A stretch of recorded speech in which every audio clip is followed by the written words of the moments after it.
Assalamualaikum warahmatullahi wabarakatuh. Perkenalkan, saya Anissa Trijayati dengan NIM 31402400142. Pada kesempatan kali ini, saya akan mempresentasikan hasil analisis mengenai analisis kinerja keuangan dan kelayakan kredit PT Mayora Indah Terbuka berdasarkan pendekatan NAMSI.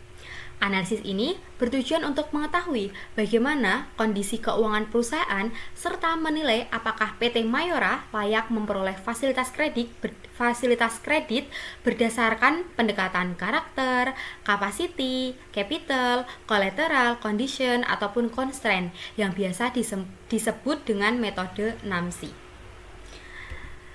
Lalu selanjutnya yaitu latar belakang. PT Mayora Indah Terbuka dipilih sebagai objek analisis karena merupakan salah satu perusahaan fast moving consumer goods terbesar di Indonesia yang telah beroperasi sejak tahun 1977 dan juga memiliki berbagai produk unggulan yang dikenal luas seperti Kopiko, Bank, Energen, dan Torabika. Sebagai perusahaan terbuka yang terdaftar di Bursa Efek Indonesia, PT Mayora memiliki laporan keuangan yang transparan dan telah diaudit sehingga layak dijadikan objek analisis. Selain itu, PT Mayora memiliki kondisi keuangan yang menarik untuk dikaji karena pada tahun 2025 penjualannya meningkat menjadi sekitar 38,68 triliun, namun laba bersihnya menurun menjadi sekitar 2,91 triliun. Kondisi tersebut menunjukkan adanya tantangan dalam menjaga profitabilitas sehingga menarik untuk dianalisis menggunakan metode NAMSI dan analisis rasio keuangan guna untuk menilai kinerja keuangan serta kelayakan perusahaan. Lalu selanjutnya ada profil singkat perusahaan. PT Mayora Indah Terbuka didirikan pada tahun 1977 dengan pabrik pertama berlokasi di Tangerang dengan target market wilayah Jakarta dan sekitarnya. Setelah memenuhi pasar Indonesia, perseroan melakukan penawaran umum perdana dan menjadi perusahaan publik pada tahun 1990 dengan target market konsumen ASEAN. Kemudian melebarkan pangsa pasarnya ke negara-negara Asia. Saat ini produk perseroan telah tersebar di 5 benua di dunia. Sebagai salah satu fast moving consumer good companies, PT Mayora telah membuktikan dirinya sebagai salah satu produsen makanan berkualitas tinggi dan telah mendapatkan banyak penghargaan.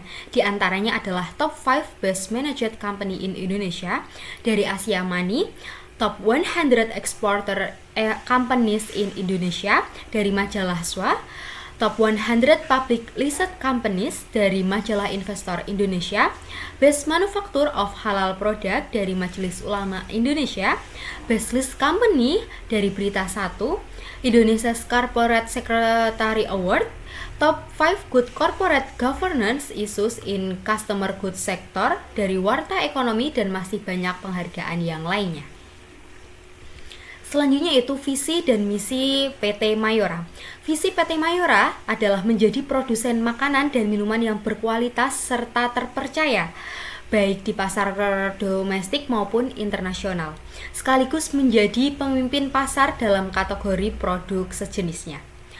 Untuk mewujudkan visi tersebut, perusahaan memiliki beberapa misi, yaitu dapat memperoleh laba bersih operasi di atas rata-rata industri dan memberikan value added yang baik bagi seluruh stakeholder perseroan. Lalu juga dapat memberikan kontribusi positif terhadap lingkungan dan negara di mana perseroan berada. Visi dan misi ini menunjukkan bahwa perusahaan tidak hanya berorientasi pada keuntungan, tetapi juga memperhatikan keberlanjutan usaha dan juga tanggung jawab sosial perusahaan. Lalu selanjutnya ada kegiatan usaha serta jenis produk yang dihasilkan. Sesuai dengan anggaran dasarnya, kegiatan usaha perseroan diantaranya adalah dalam bidang industri. Saat ini PT Mayora dan entitas anak memproduksi dan secara umum mengklasifikasikan produk yang dihasilkannya ke dalam 2 kategori, yaitu makanan olahan dan juga minuman olahan, yang meliputi 6 divisi yang masing-masing menghasilkan produk berbeda namun terintegrasi, yaitu meliputi biskuit, kembang gula, wafer, coklat, kopi, dan juga makanan kesehatan. Beberapa produk unggulannya diantaranya yaitu ada Roma, Beng Beng, Astor, Kopiko, Torabika, Energen, dan juga Coki-Coki. Keberagaman produk ini menjadi salah satu kekuatan perusahaan karena mampu menjangkau berbagai segmen konsumen, mulai dari anak-anak hingga orang dewasa, baik di pasar domestik maupun di pasar internasional. Selain itu, perusahaan terus melakukan inovasi produk agar mampu mempertahankan daya saing industri yang sangat kompetitif. Lalu selanjutnya yaitu ada lingkungan internal. Pada slide ini ditunjukkan beberapa aspek lingkungan internal perusahaan. Yang pertama yaitu pelanggan. PT Mayora melayani berbagai segmen konsumen mulai dari anak-anak hingga orang dewasa. Produk-produknya dipasarkan melalui jaringan distribusi yang luas, mencakup pasar domestik maupun internasional, sehingga mampu menjangkau berbagai lapisan masyarakat. Lalu yang kedua ada produk dan juga layanan. PT Mayora memproduksi dan memasarkan berbagai produk makanan dan minuman seperti Kopiko, Beng Beng, Astor, Coki-Coki, Energen, Roma, ataupun Torabika. Perusahaan telah berinovasi untuk menjaga kualitas produk dan memenuhi kebutuhan konsumen. Lalu untuk lokasi perusahaannya sendiri berada di kantor Gedung Mayora, Jalan Tomang Raya, KAF 21-23, Jakarta Barat. Lalu yang keempat ada filsafat. PT Mayora memiliki visi untuk menjadi produsen makanan dan minuman yang berkualitas dan terpercaya di tingkat nasional maupun internasional. Perusahaan juga berkomitmen untuk menerapkan Good Corporate Governance atau GCG serta menciptakan nilai tambah bagi seluruh pemangku kepentingan. Lingkungan internal yang baik menjadi salah satu faktor pendukung keberhasilan perusahaan dalam mempertahankan daya saing. Selanjutnya yaitu ada struktur organisasi perusahaan. Struktur organisasi PT Mayora terdiri dari Dewan Komisaris, Komite Audit, dan Dewan Direksi. Dewan Komisaris bertujuan melakukan pengawasan terhadap jalannya perusahaan, sedangkan Komite Audit membantu memastikan bahwa laporan keuangan disusun secara akurat dan sesuai dengan peraturan yang berlaku. Sementara, Dewan Direksi bertanggung jawab dalam pengelolaan operasional perusahaan, mulai dari bidang keuangan, operasional, pemasaran, supply chain, hingga pemasaran global. Pembagian tugas yang jelas menunjukkan bahwa perusahaan telah menerapkan tata kelola perusahaan yang baik atau Good Corporate Governance yang baik. Selanjutnya yaitu ada kepemilikan saham. Pada slide ini ditampilkan struktur kepemilikan saham PT Mayora Indah Tbk.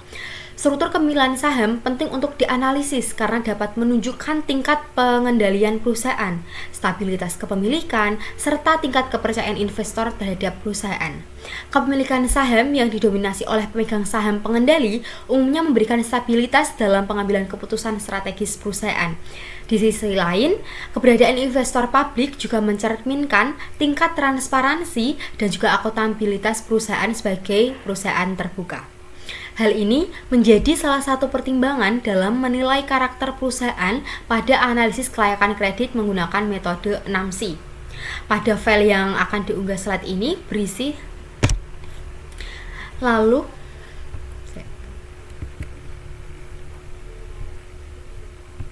Untuk kepemilikan sahamnya sendiri, yaitu ada dari PT Yunita Branindo sebesar 32,93%, lalu juga ada PT Mayora Dana Utama sebesar 26,14%, lalu juga ada Jogi Hendra Atmaja sebesar 25,24%, lalu ada dari masyarakat ataupun publik sebesar 14,97%, dan juga ada dari PT Mayora sendiri 0,72%. Demikian pemaparan mengenai profil dan juga gambaran umum PT Mayora sebagai objek analisis. Untuk selanjutnya akan dilakukan analisis kinerja keuangan menggunakan rasio keuangan serta penilaian kelayakan kredit berdasarkan pendekatan 6C, yaitu karakter, capacity, capital, collateral, condition, dan juga constraint, sehingga dapat disimpulkan apakah PT Mayora Indah memperoleh fasilitas kredit. Oke, untuk selanjutnya kita akan menjelaskan mengenai 6C dari PT Mayora Indah Terbuka.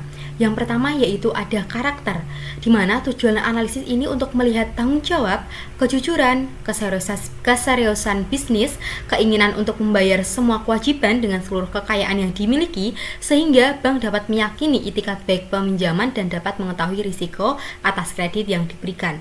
Yang pertama ada indikator reputasi perusahaan, di mana PT Mayora Indah merupakan perusahaan manufaktur, makanan dan minuman yang telah berdiri sejak sejak tahun 1977, di mana ini sudah disinggung di waktu penyampaian profil perusahaan di awal, dan juga menjadi salah satu produsen makanan terbesar di Indonesia.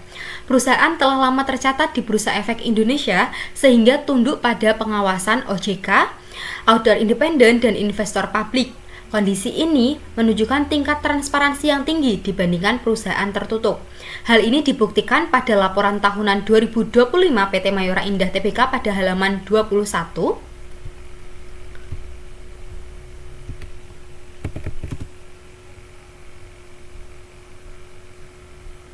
Di mana di sini dijelaskan bahwa PT Mayora didirikan pada tahun 1977 dan juga saat ini produk perseroan telah tersebar di 5 benua di dunia.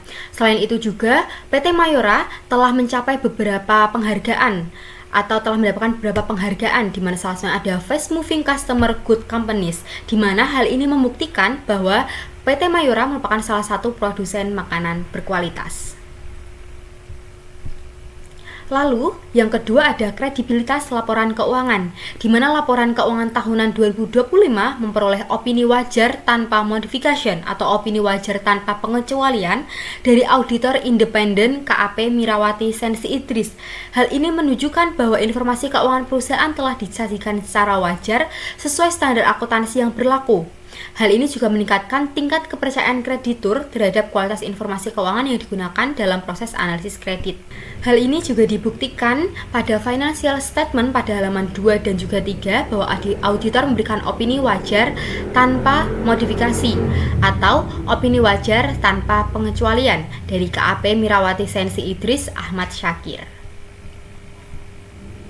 Selanjutnya ada kepatuhan terhadap regulasi, di mana perusahaan telah memenuhi POJK nomor 75, ketentuan independensi auditor, dan ketentuan pelaporan emiten publik. Kepatuhan terhadap ketentuan regulator, serta tidak adanya pelanggaran material selama periode pelaporan mencerminkan komitmen perusahaan dalam menjalankan kegiatan usaha sesuai dengan ketentuan hukum yang berlaku. Dibuktikan pada Financial Statement 25 pada halaman 3, yaitu jelaskan bahwa auditor mengiyakan mengenai perusahaan telah mematuhi terhadap kepatuhan peraturan OJK nomor 75 mengenai tanggung jawab direksi atas laporan keuangan.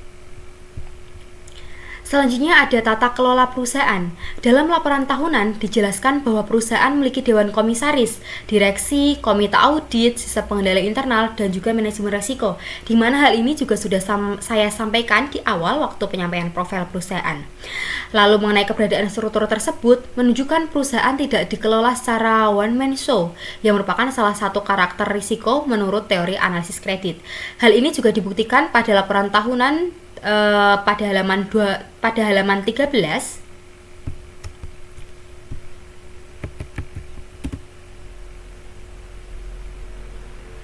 Hal ini juga dibuktikan pada laporan tahunan halaman 13, di mana dijelaskan bahwa penerapan tata kelola perusahaan perseroan ditekankan pada praktik prinsip tata kelola perusahaan yang baik berdasarkan transparansi, accountability, responsibility, independensi, equality, dan fairness.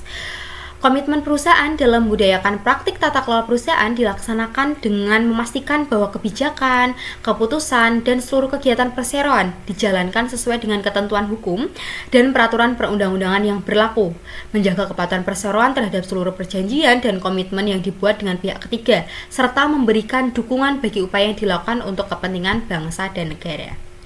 Selain itu juga dijelaskan pada halaman 29 secara detail terkait struktur organisasi PT Mayora. Halaman 29.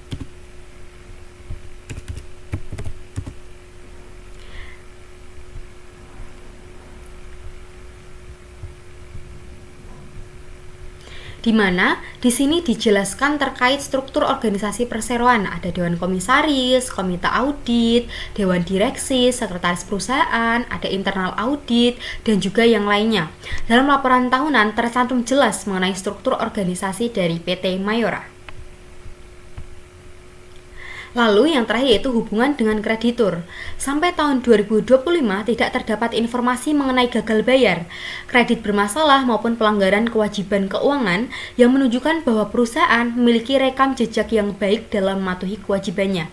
Kondisi ini menjadi indikator positif yang mencerminkan komitmen perusahaan dalam menjaga hubungan dengan kreditur. Memang pada laporan tahunan 2025 tidak dijelaskan secara rinci atau tidak ada bukti atau pernyataan yang eksplisit mengenai hubungan perusahaan dengan kreditur. Namun terdapat beberapa indikator yang menunjukkan tingkat kepercayaan kreditur yang masih baik. Di antaranya pada laporan tahun 2025 halaman 14 dari keberhasilan perseroan menerbitkan obligasi berkelanjutan 3 tahap 2 sebesar 1 triliun dan juga tahap 3 sebesar 827,545 miliar. Selain itu juga, pada halaman 14 dinyatakan bahwa dana telah habis digunakan sesuai dengan rencana sebagaimana tercantum dalam prospektus. Di mana hal ini menunjukkan bahwa PT Mayora memiliki reputasi dan kredibilitas yang baik dalam memenuhi kewajibannya, sehingga mampu mempertahankan kepercayaan investor dan juga kreditur.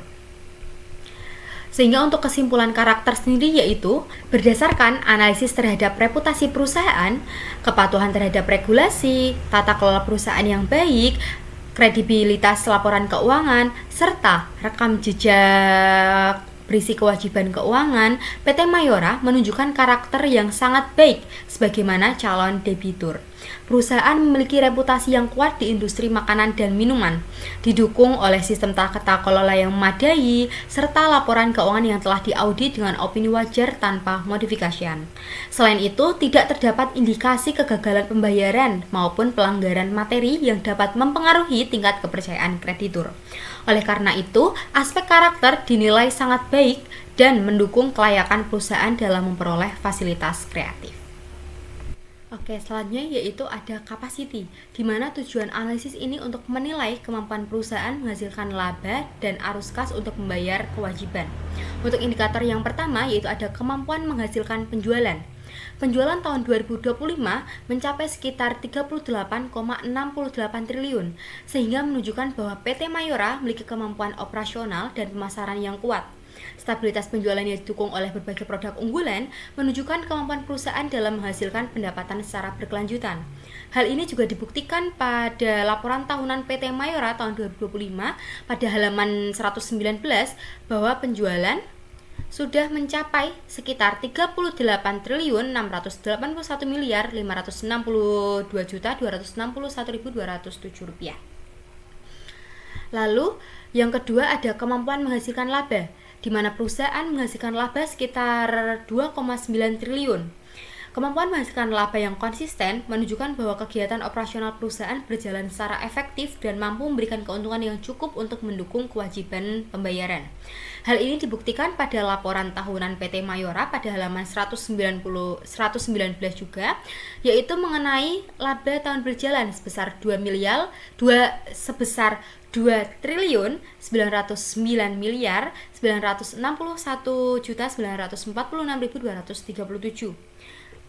Pada tahun 2025, laba mengalami penurunan dibanding tahun 2024 dikarenakan adanya kenaikan beban pokok penjualan dan juga kenaikan dari beban operasi yang lainnya, di mana beban operasi juga meningkat dan juga beban pokok penjualan juga meningkat, sehingga walaupun penjualan mengalami kenaikan tetapi laba belum tentu juga mengalami kenaikan, sehingga pada tahun 2025 ini laba PT Mayora mengalami penurunan, yaitu menjadi 2 triliun 909 miliar 961 juta 946.237. Lalu yang selanjutnya ada likuiditas, di mana rasio lancar PT Mayora pada tahun 2005 sebesar 3,38 kali atau 338%. Artinya, aset lancar lebih dari cukup untuk memenuhi kewajiban lancar. Tingkat likuiditas yang tinggi menunjukkan bahwa perusahaan memiliki aset lancar yang mampu memenuhi kewajiban jangka pendeknya. Kondisi ini mencerminkan kemampuan perusahaan dalam menjaga kelancaran operasional tanpa menghadapi tekanan keuangan yang berarti. Hal ini juga dibuktikan pada laporan tahunan PT Mayora di halaman 5, yaitu terkait rasio lancar sebesar 338% pada tahun 2025. Lalu selanjutnya ada arus kas, di mana kas dan setara kas sebesar 5,84 triliun menunjukkan kemampuan yang sangat baik dalam memenuhi kewajiban jangka pendek. Posisi kas yang kuat memberikan keyakinan bahwa perusahaan memiliki kemampuan yang baik dalam memenuhi kebutuhan operasional maupun kewajiban finansialnya. Arus kas yang memadai juga menunjukkan tingkat buruk keuangan yang baik dalam menghadapi berbagai kondisi ekonomi.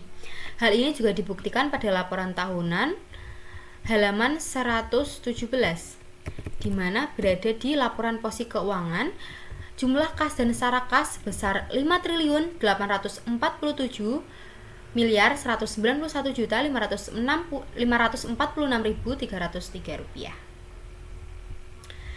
Lalu yang terakhir ada manajemen operasional, di mana sistem produksi yang terintegritas, jaringan distribusi yang luas, serta dukungan sumber daya manusia yang memadai menunjukkan bahwa perusahaan memiliki kapasitas operasional yang kuat. Hal ini mendukung kemampuan perusahaan dalam mempertahankan kinerja usaha dan menghasilkan arus kas yang berkelanjutan. Berdasarkan laporan tahunan PT Mayora, halaman 12, yaitu seluruh anggota direksi yang membawahi terus memperkuat koordinasi agar dapat dilakukan evaluasi untuk mencapai penerapan strategi dan kebijakan strategis yang ditetapkan. Jadi untuk memastikan strategi perusahaan benar-benar dilaksanakan dengan baik, seluruh divisi dalam bisnis usaha perseroan menyusun program kerja dalam bentuk Key Performance Indicator sebagai alat ukur keberhasilan pencapaian strategi yang telah ditetapkan. Jadi untuk kesimpulan dari capacity sendiri yaitu berdasarkan kemampuan perusahaan dalam menghasilkan penjualan, laba, arus kas, serta tingkat likuiditas yang tinggi, PT Mayora memiliki kapasitas yang sangat baik dalam memenuhi kewajiban keuangannya. Kinerja operasional yang stabil dan didukung oleh jaringan distribusi yang luas menunjukkan bahwa perusahaan mampu menghasilkan pendapatan dan keuntungan secara berkelanjutan. Selain itu, posisi kas dan aset lancar yang kuat memberikan keyakinan bahwa perusahaan mampu membayar kewajiban jangka pendek maupun jangka panjang. Untuk selanjutnya yaitu ada capital, di mana tujuan analisis ini yaitu untuk menilai seberapa besar modal sendiri yang dimiliki perusahaan. Semakin besar modal pribadi, semakin kecil resiko gagal bayar karena menunjukkan komitmen dan kemampuan finansial yang kuat. Untuk indikator yang pertama ada rasio utang terhadap ekuitas atau DER. Pada tahun 2005, DER sebesar 0,71 kali atau 71%, di mana nilai DER yang relatif rendah menunjukkan bahwa struktur pendanaan perusahaan lebih banyak ditopang oleh modal sendiri dibanding dengan utang. Kondisi ini mencerminkan tingkat risiko keuangan yang rendah, serta kemampuan perusahaan dalam menjaga keseimbangan struktur modal. Dibuktikan pada halaman 5, yaitu untuk rasio pada liabilitas terhadap ekuitas sebesar 71%.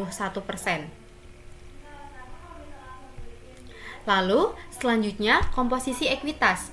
Ekuitas mencapai 18,36 triliun, sehingga menunjukkan bahwa perusahaan memiliki fondasi permodalan yang kuat untuk mendukung kegiatan operasional maupun ekspansi laba. Modal yang kuat juga memberikan perlindungan yang lebih besar bagi kreditur terhadap risiko kerugian perusahaan.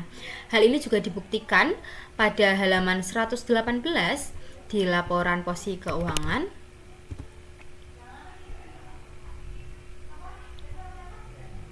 bahwa jumlah ekuitas sebesar 18 triliun 362 miliar 989 juta 565.427. Lalu ada kemampuan menanggung risiko, di mana ekuitas lebih besar dibandingkan total utang. Tingkat kesetaraan yang memadai menunjukkan bahwa perusahaan memiliki kemampuan yang baik dalam menyerap potensi kerugian yang mungkin terjadi. Dengan demikian, risiko yang dihadapi kreditur menjadi relatif lebih rendah. Hal tersebut juga dibuktikan pada halaman 118, di mana jumlah liabilitas sebesar 13 triliun, sedangkan jumlah ekuitas sebesar 18 triliun. Lalu ada profit retention, di mana saldo laba sebesar 2,9 triliun menunjukkan bahwa perusahaan mampu mempertahankan sebagian keuntungan yang diperoleh untuk memperkuat modal. Kebijakan ini mencerminkan kemampuan perusahaan dalam membangun pengetahuan finansial jangka pendek, membangun ketahanan finansial jangka panjang, di mana hal ini dibuktikan pada halaman 119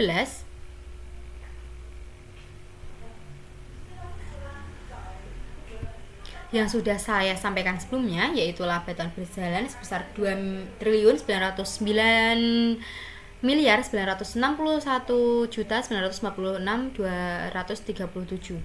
Walaupun sempat mengalami penurunan, tetapi perusahaan mampu mempertahankan sebagian keuntungan yang diperoleh untuk memperkuat modal dari perusahaan tersebut. Lalu yang terakhir ada leverage, yaitu di mana DER atau rasio utang terhadap ekuitas dan juga ada rasio utang terhadap aset dengan DER 0,71 kali atau 71% dan DER sebesar 0,42 kali atau 42%. Penggunaan utang yang masih berada dalam batas wajar menunjukkan bahwa perusahaan mampu mengelola sumber pendanaan secara efektif. Tingkat leverage yang sehat memberikan ruang bagi perusahaan untuk memperoleh tambahan pembiayaan apabila diperlukan. Hal ini juga sudah dijelaskan pada halaman 5 seperti yang sudah kita lihat sebelumnya, yaitu bahwa jumlah debt of equity dan juga debt to asset sebesar 71% dan juga 41%. Untuk kesimpulan dari kapital sendiri, yaitu dari sisi permodalan, PT Mayora Indah Tbk memiliki struktur modal yang sehat dengan tingkat leverage yang masih berada dalam batas yang aman.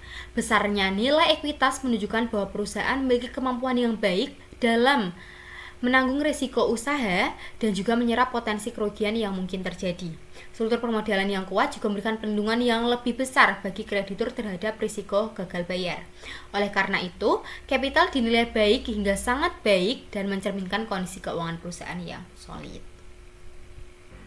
Lalu yang selanjutnya ada kolateral, di mana tujuan analisis ini sebagai langkah mitigasi risiko atau jaring pengaman bagi lembaga keuangan. Ini memberikan kepastian bahwa jika debitur gagal membayar pinjaman atau kredit macet, bank memiliki hak untuk menyita ataupun mencairkan aset tersebut guna menutupi sisa pokok pinjaman. Untuk indikator yang pertama ada nilai agunan, di mana total aset sebesar 31,379 triliun menunjukkan kapasitas agunan yang sangat baik. Hal ini dibuktikan dalam laporan posisi keuangan bahwa jumlah aset sebesar 31.379.998.865.878 rupiah. Besarnya aset tersebut memberikan tingkat keamanan yang lebih tinggi bagi kreditur apabila terjadi risiko gagal bayar di masa mendatang. Lalu yang kedua ada aset tetap, di mana aset tetap sebesar 9,628 triliun menunjukkan bahwa perusahaan memiliki sumber daya produktif yang dapat digunakan sebagai jaminan kredit. Hal ini juga dibuktikan pada laporan posisi keuangan bahwa jumlah aset tetap sebesar 9.628.107.957.700. Kondisi ini meningkatkan keyakinan kreditur terhadap kualitas agunan yang dimiliki oleh perusahaan. Lalu yang ketiga ada marketability, di mana aset tetap PT Mayora berupa tanah, bangunan, mesin, dan fasilitas produksi mendukung kegiatan operasional perusahaan dalam menghasilkan produk yang dipasarkan hingga 5 benua. Didukung oleh jaringan pemasaran yang luas, kualitas produk yang terjaga, serta inovasi yang berkelanjutan. Aset produktif perusahaan memiliki nilai ekonomi yang tinggi dan prospek pemanfaatan yang baik. Dengan demikian, aset perusahaan memiliki tingkat marketability yang baik sehingga dapat meningkatkan keyakinan kreditur terhadap kualitas agunan perusahaan. Hal ini juga dibuktikan pada laporan tahunan PT Mayora tahun 2025 halaman 163. Manajemen menyatakan bahwa tidak terdapat penurunan nilai atas aset tetap perusahaan, di mana hal ini menunjukkan bahwa aset tetap masih memiliki nilai ekonomi yang baik dan tetap memberikan manfaat bagi kegiatan operasional perusahaan, dan dengan demikian aset tersebut dinilai memiliki marketability yang baik karena nilainya tetap terjaga sehingga dapat meningkatkan keyakinan kreditur apabila digunakan sebagai agunan audit. Coba kita lihat di halaman 163.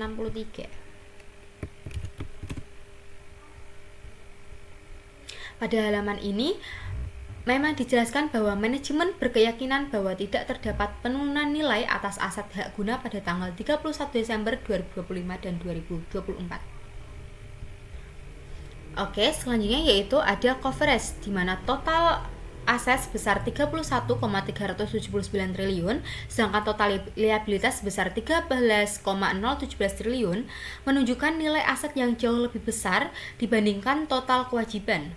Hal ini juga dibuktikan pada halaman 118 pada laporan posisi keuangan, di mana total aset lebih besar dibanding total liabilitas.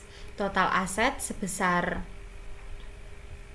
untuk total aset sebesar 31.999.998.865.878, sedangkan total liabilitas sebesar 13 triliun 17.009.300.451. Hal ini juga mengurangi resiko kerugian apabila perusahaan mengalami kesulitan keuangan. Lalu yang terakhir ada kualitas aset. Aset tetap PT Mayora memiliki kualitas yang baik karena tidak mengalami penurunan nilai atau impairment. Hal ini menunjukkan bahwa aset tersebut masih memiliki nilai ekonomi dan mampu mendukung kegiatan operasional perusahaan, sehingga layak dipertimbangkan sebagai agunan audit. Hal itu juga sudah saya jelaskan tadi di laporan tahunan 2025 pada halaman 47 bahwa tertulis mengenai manajemen menyatakan bahwa tidak terdapat penurunan nilai atas aset tetap dari tahun 2025 sampai dari tahun 2024 sampai 2025. Hal ini juga menunjukkan bahwa aset tetap perusahaan masih berada dalam kondisi yang baik sehingga mampu memberikan manfaat ekonomi dan operasional bagi operasional perusahaan, lalu juga memiliki nilai yang dapat dipertahankan. Dengan demikian, kualitas aset PT Mayora dinilai mampu mendukung keyakinan kreditur apabila aset tersebut dijadikan sebagai agunan kredit. Sehingga untuk kesimpulan dari kolateral sendiri yaitu berdasarkan nilai aset yang dimiliki perusahaan, kualitas aset tetap, tingkat marketability, coverage, dan juga legalitas kepemilikan aset, PT Mayora memiliki agunan yang sangat memadai untuk mendukung permohonan kredit. Total aset yang besar serta kepemilikan aset tetap yang bernilai tinggi memberikan jaminan yang kuat bagi kreditur apabila terjadi resiko kredit di masa mendatang. Selain itu, aset perusahaan didukung oleh dokumen kepemilikan yang jelas dan tercatat dalam laporan keuangan yang telah diaudit. Dengan demikian, aspek kolateral dinilai dengan sangat baik. Lalu selanjutnya ada condition, di mana analisis ini untuk mengevaluasi situasi ekonomi sosial dan juga industri yang dapat mempengaruhi kemampuan calon debitur dalam melunasi pinjamannya. Untuk indikator yang pertama ada kondisi industri makanan dan minuman. PT Mayora beroperasi pada industri makanan dan minuman yang tergolong industri defensif karena produknya merupakan kebutuhan sehari-hari masyarakat. Jadi berdasarkan laporan keuangan tahun 2025, perusahaan masih mampu membuktikan penjualan yang tinggi seperti yang sudah saya jelaskan sebelumnya, yaitu penjualan mencapai 38,68 triliun. Hal ini juga menunjukkan bahwa permintaan pasar terhadap produk-produk Mayora tetap kuat meskipun kondisi ekonomi mengalami berbagai tantangan. Oleh karena itu, kondisi industri yang masih stabil dan prospektif menjadi faktor pendukung yang positif bagi keberlangsungan usaha PT Mayora. Hal ini juga dibuktikan pada laporan tahunan halaman 12 sampai 13.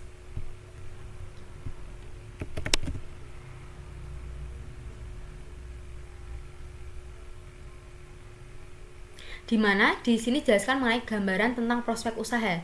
Dalam konteks pertumbuhan global yang moderat dan pertumbuhan domestik yang kuat, prospek usaha industri makanan dan minuman olahan yang dihasilkan oleh perseroan secara umum masih tetap positif, walaupun masih memerlukan energi dan persiapan langkah adaptasi dan fleksibel untuk menghadapi gejolak internasional yang dapat mengaruhi jalur distribusi dan beban yang harus ditanggung oleh perseroan. Lalu yang kedua ada kenaikan harga bahan baku.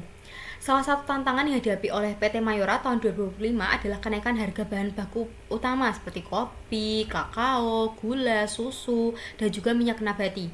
Kenaikan harga komoditas tersebut menyebabkan beban pokok penjualan meningkat, sehingga margin keuntungan perusahaan menurun.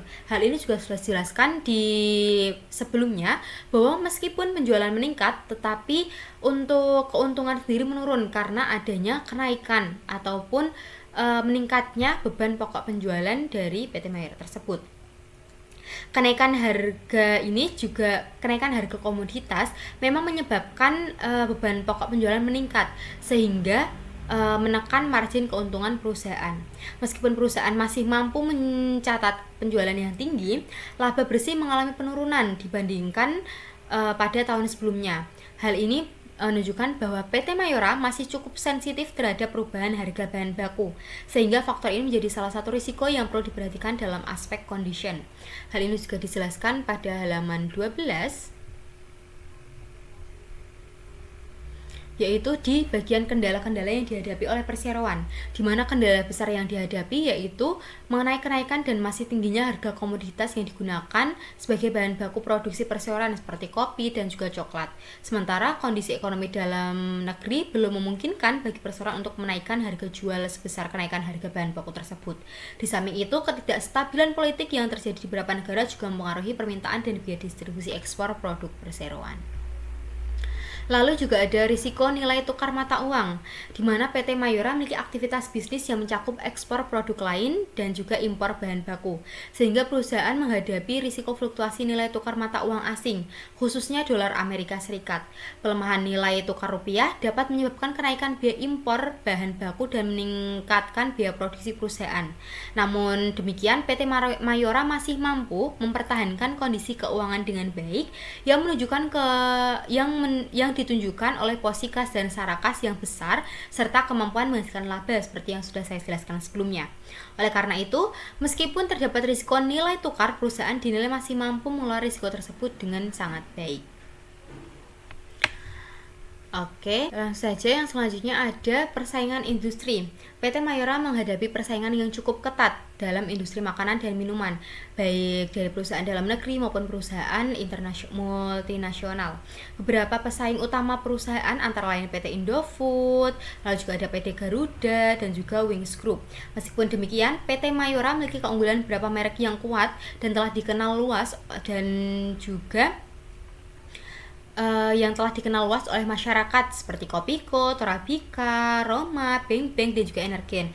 Keunggulan tersebut memungkinkan perusahaan untuk mempertahankan pangsa pasar dan loyalitas konsumen sehingga tetap mampu bersaing di tengah persaingan yang semakin ketat. Hal itu juga dijelaskan pada halaman 17, di mana dijelaskan bahwa masih dibutuhkan strategi yang diarahkan pada muatan inovasi produk, perluasan pangsa pasar, dan aplikasi efisiensi operasional sejalan dengan arah pengembangan jangka panjang perseroan yang didukung oleh kapasitas. Hal ini juga dibuktikan pada laporan tahunan halaman 17-18. PT Mayora harus terus memperkuat inovasi produk sebagai strategi perusahaan. Hal tersebut menunjukkan bahwa perusahaan menyadari tingginya tingkat persaingan di industri makanan dan minuman sehingga terus meningkatkan daya saing melalui inovasi produk. Lalu yang terakhir ada kondisi keuangan sebagai dampak faktor eksternal, di mana meskipun menghadapi berbagai risiko eksternal, kondisi keuangan PT Mayora pada tahun 2025 masih tergolong baik. Hal ini terlihat dari total aset perusahaan yang mencapai 31,38 triliun, lalu total ekuitas sebesar 18,36 triliun, dan juga kas dan setara kas sebesar 5,85 triliun. Selain itu, perusahaan juga memiliki current ratio sebesar 3,38 atau 338% yang menunjukkan kemampuan likuiditas yang sangat baik dalam memenuhi kewajiban jangka pendek. Dengan kondisi keuangan yang kuat tersebut, PT Mayora dinilai mampu menghadapi berbagai tantangan ekonomi dan bisnis yang mungkin terjadi di masa mendatang. Di mana, meski menghadapi kenaikan harga dan komoditas dan ekonomi global, PT Mayora tetap mampu membuktikan penjualannya meningkat dari tahun sebelumnya, dari tahun 2024 ke tahun 2025, serta total aset yang masih cukup baik. Sehingga kondisi ini menunjukkan bahwa perusahaan masih memiliki kondisi keuangan yang kuat dalam menghadapi berbagai faktor eksternal. Jadi kesimpulan untuk condition sendiri yaitu berdasarkan kondisi industri, kenaikan harga bahan baku, risiko nilai tukar, persaingan usaha, dan kondisi keuangan perusahaan, PT Mayora Indah Terbuka memiliki condition yang baik.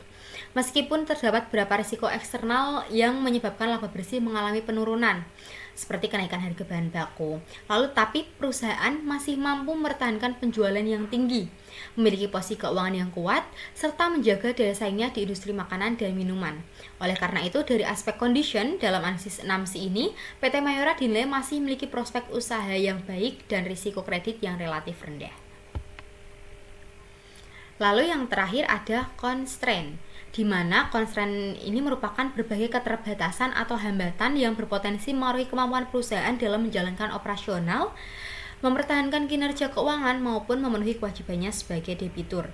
Analisis ini bertujuan untuk mengidentifikasi risiko yang berasal dari faktor internal maupun eksternal perusahaan. Untuk indikator yang pertama ada fluktuasi harga bahan baku. PT Mayora masih menghadapi kendala berupa fluktuasi harga bahan baku utama seperti kopi, kakao, gula, susu, minyak nabati, tepung terigu, dan juga coklat. Berdasarkan pembahasan manajemen dalam laporan tahunan, kenaikan harga komoditas tersebut meningkatkan beban pokok penjualan sehingga menekan margin laba perusahaan. Kondisi ini tercermin dari laba bersih tahun 2025 yang mengalami tekanan meskipun perusahaan sudah mengalami penjualan yang meningkat. Oleh karena itu, perubahan harga bahan baku menjadi salah satu constraint utama yang dapat mempengaruhi profitabilitas perusahaan apabila tidak diimbangi dengan strategi efisiensi biaya maupun penyesuaian harga jual. Hal ini juga dibuktikan pada laporan tahunan halaman 12 seperti yang sudah dijelaskan sebelumnya, bahwa kendala-kendala yang jadi perseroan masih pada kenaikan dan tingginya harga komoditas yang digunakan sebagai bahan baku seperti kopi dan juga coklat. Lalu yang kedua ada risiko fluktuasi nilai tukar mata uang asing. PT Mayora sering melakukan kegiatan ekspor produk ke berbagai negara dan juga impor bahan baku. Aktivitas ini menyebabkan perusahaan menghadapi risiko perubahan nilai tukar mata uang asing, khususnya dolar Amerika. Namun pelemahan nilai tukar rupiah dapat meningkatkan biaya pembelian bahan baku impor sehingga berdampak terhadap biaya produksi dan juga laba perusahaan. Meskipun perusahaan telah menerapkan manajemen risiko keuangan, fluktuasi kurs tetap menjadi kendala yang tidak dapat dikendalikan secara langsung oleh perusahaan. Hal ini juga dijelaskan pada laporan tahunan halaman 13 terkait perusahaan mengungkapkan bahwa geopolitik gejolak masih menimbulkan dampak terhadap kondisi perekonomian global. Ketidakpastian tersebut berpotensi mempengaruhi stabilitas nilai tukar mata uang asing yang berdampak pada biaya impor, bahan baku, dan aktivitas ekspor perusahaan. Lalu yang ketiga ada persaingan industri yang ketat. Industri makanan dan minuman memiliki tingkat persaingan yang sangat tinggi, baik dari perusahaan nasional maupun multinasional. Kondisi tersebut menuntut PT Mayora untuk terus melakukan inovasi produk, menjaga kualitas, serta meningkatkan aktivitas pemasaran agar mampu mempertahankan pangsa pasar.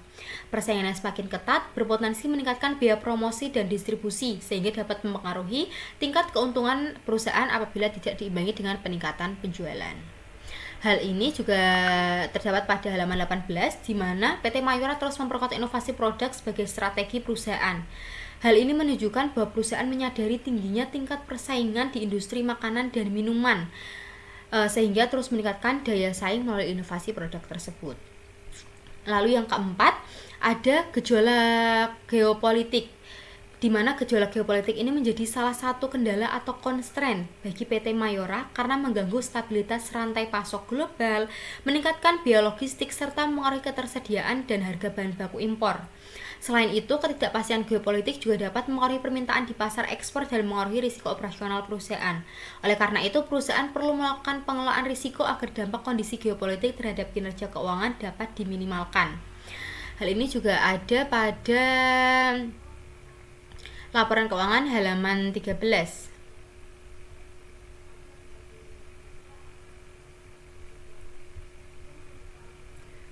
Di mana gejolak geopolitik yang terjadi pada tahun 2026 mengakibatkan adanya ketidakpastian. Jadi kenaikan biaya logistik dan lainnya berpotensi mendorong kenaikan harga yang tidak dibarengi oleh peningkatan daya beli.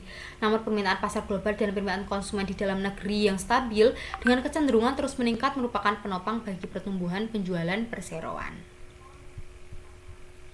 Lalu yang terakhir ada ketergantungan terhadap kondisi ekonomi global, di mana kinerja PT Mayora dipengaruhi oleh kondisi ekonomi nasional maupun global karena perusahaan melakukan ekspor ke berbagai negara dan menggunakan bahan baku yang diperdagangkan di pasar internasional. Perubahan inflasi, suku bunga, kondisi geopolitik, maupun perlambatan ekonomi dapat mempengaruhi daya beli masyarakat, harga komoditas, dan biaya operasional perusahaan. Oleh karena itu, kondisi ekonomi makro menjadi salah satu constraint yang perlu diatasi oleh perusahaan atau diantisipasi oleh perusahaan dalam menjaga stabilitas kinerja keuangan.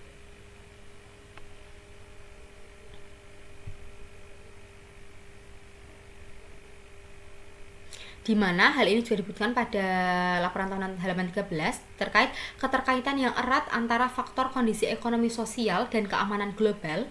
Kami antisipasi dengan mengendalikan biaya produksi dan menstabilkan ketersediaan bahan baku seiring dengan inovasi produk yang sejalan dengan pengembangan dan kebutuhan konsumen serta strategi pemasaran yang dilakukan dengan penuh kehati-hatian.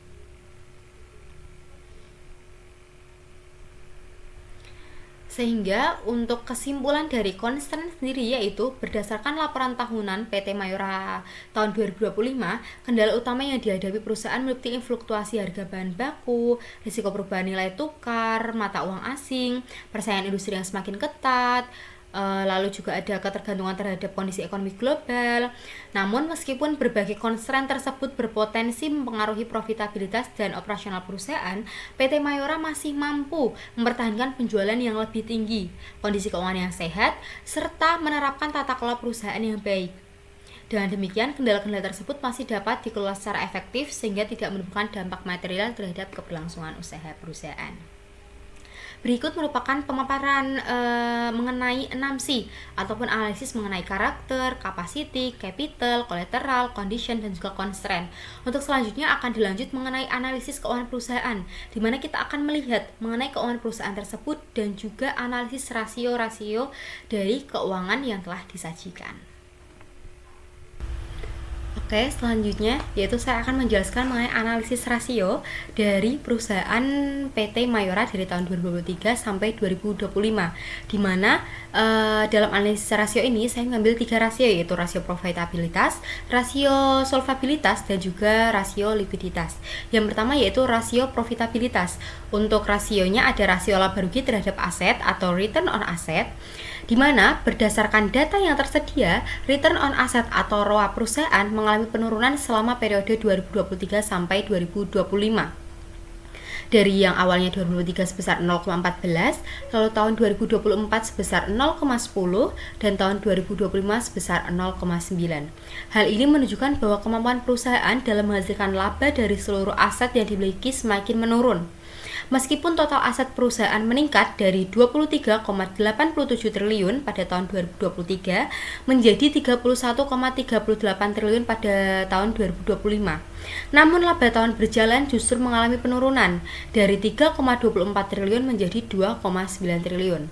Hal ini dibuktikan pada laporan keuangan tahunan, yaitu di laporan posisi keuangan, di mana total aset yang memang mengalami kenaikan dari tahun 2023 dari 23 triliun menjadi 31 triliun. Namun untuk pada laporan laba rugi dijelaskan bahwa laba tahun berjalan mengalami penurunan dari yang awalnya 3,244 triliun turun menjadi 2 triliun 909 miliar. Hal ini disebabkan adanya kenaikan bahan pokok yang sudah dijelaskan pada penjelasan sebelumnya.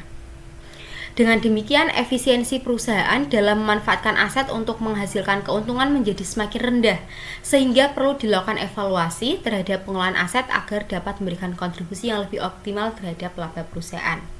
Lalu yang kedua ada rasio laba rugi terhadap ekuitas atau return on equity, di mana rasio return on equity ini atau ROE menunjukkan tren penurunan selama 3 tahun terakhir, yaitu dari yang awalnya 0,21 pada tahun 2023, lalu 0,18 pada tahun 2024, dan 0,16 pada tahun 2025. Penurunan ini mengindiksikan bahwa kemampuan perusahaan dalam menghasilkan laba dari modal yang ditanamkan pemilik semakin berkurang. Walaupun total ekuitas mengalami peningkatan setiap tahunnya, namun laba bersih yang diperoleh justru menurun, sehingga tingkat pengembalian kepada pemegang saham menjadi lebih rendah. Namun demikian, nilai ROE yang masih berada di atas 10% menunjukkan bahwa perusahaan masih mampu menghasilkan keuntungan yang cukup baik dari modal sendiri, meskipun efektivitasnya cenderung menurun. Lalu yang selanjutnya ada rasio laba rugi terhadap investasi atau return on investment atau ROI, di mana perusahaan mengalami penurunan dari 0,14 pada tahun 2023 menjadi 0,09 pada tahun 2025. Penurunan ini menunjukkan bahwa tingkat pengembalian atas investasi yang dilakukan perusahaan semakin kecil. Meskipun perusahaan terus melakukan peningkatan investasi yang tercermin dari bertambahnya total aset, laba yang dihasilkan tidak mengalami peningkatan yang sebanding, bahkan cenderung menurun. Oleh karena itu, perusahaan perlu mengevaluasi efektivitas investasi yang telah dilakukan agar investasi yang dikeluarkan mampu memberikan hasil yang lebih optimal di masa mendatang. Lalu selanjutnya ada rasio likuiditas. Di sini saya hanya mengambil rasio lancar atau current ratio, di mana pada current ratio ini perusahaan pada tahun 2023 sebesar 3,67, menurun menjadi 2,65 pada tahun 2024 dan naik kembali menjadi 3,38 pada tahun 2025. Meskipun mengalami fluktuasi, seluruh nilai current ratio berada di atas angka 1 yang menunjukkan bahwa perusahaan memiliki kemampuan yang sangat baik dalam memenuhi kewajiban jangka pendeknya. Menggunakan aset lancar yang sangat baik dalam memenuhi kewajiban jangka pendeknya dengan menggunakan aset lancar yang dimiliki. Penurunan pada tahun 2024 terjadi karena peningkatan liabilitas jangka pendek yang cukup signifikan,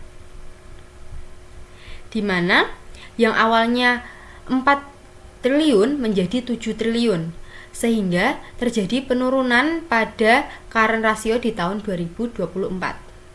Secara keseluruhan, namun pada tahun 2025 terjadi peningkatan kembali sehingga menunjukkan adanya perbaikan kondisi likuiditas perusahaan. Secara keseluruhan, perusahaan berada dalam kondisi likuid dan memiliki tingkat keamanan yang baik dalam memenuhi kewajiban jangka pendeknya. Lalu yang selanjutnya ada rasio solvabilitas, di mana ada rasio liabilitas terhadap aset atau debt to asset ratio. Debt to asset ratio atau DAR perusahaan mengalami kenaikan dari 0,36 pada tahun 2023 dan tahun 2024 menjadi 0,42 dan kemudian menurun pada tahun 2025 sebesar 0,41. Rasio ini menunjukkan bahwa pada tahun 2023 sekitar 36% aset perusahaan dibiayai oleh utang, meningkat menjadi 42% pada tahun 2024 dan sedikit menurun menjadi 41% pada tahun 2025. Meskipun terjadi peningkatan penggunaan utang, nilai DAR masih berada di bawah 50%, sehingga dapat dikatakan bahwa sebagian besar aset perusahaan masih dibiayai oleh modal sendiri. Kondisi ini menunjukkan bahwa struktur pendanaan perusahaan masih tergolong aman dan juga sehat, serta risiko keuangan yang ditanggung perusahaan masih relatif terkendali. Lalu yang terakhir ada rasio liabilitas terhadap ekuitas atau debt to equity ratio, di mana debt to equity ratio ini mengalami peningkatan dari 0,56 pada tahun 2023 menjadi 0,74 pada tahun 2024 dan menurun pada tahun 2005 sebesar 0,71. Peningkatan rasio ini menunjukkan bahwa penggunaan utang dalam struktur permodalan perusahaan semakin besar, terutama pada tahun 2024. Seperti yang sudah dijelaskan sebelumnya, bahwa ada peningkatan yang cukup signifikan pada liabilitas jangka pendek di tahun 2024. Namun nilai DAR masih berada di bawah angka 1, di mana menunjukkan bahwa jumlah ekuitas perusahaan masih lebih besar dibandingkan total liabilitas. Dan itu juga sudah dijelaskan di penjelasan yang sebelumnya. Dengan demikian, meskipun perusahaan meningkatkan penggunaan utang sebagai sumber pendanaan, kondisi permodalan masih tergolong aman dan juga stabil. Perusahaan tetap perlu menjaga keseimbangan antara penggunaan utang dan juga modal sendiri agar risiko keuangan tidak meningkat di masa mendatang. Baik, sepertinya cukup sekian dari saya mengenai penjelasan dari profil singkat perusahaan, lalu juga ada analisis 6C, dan juga ada analisis mengenai beberapa rasio, yaitu tentang penjelasan keuangan perusahaan tersebut. Sekian dari saya, kurang lebihnya mohon maaf. Saya pamit undur diri. Wassalamualaikum warahmatullahi wabarakatuh. Semoga apa yang saya sampaikan hari ini dapat bermanfaat bagi teman-teman semua. See you!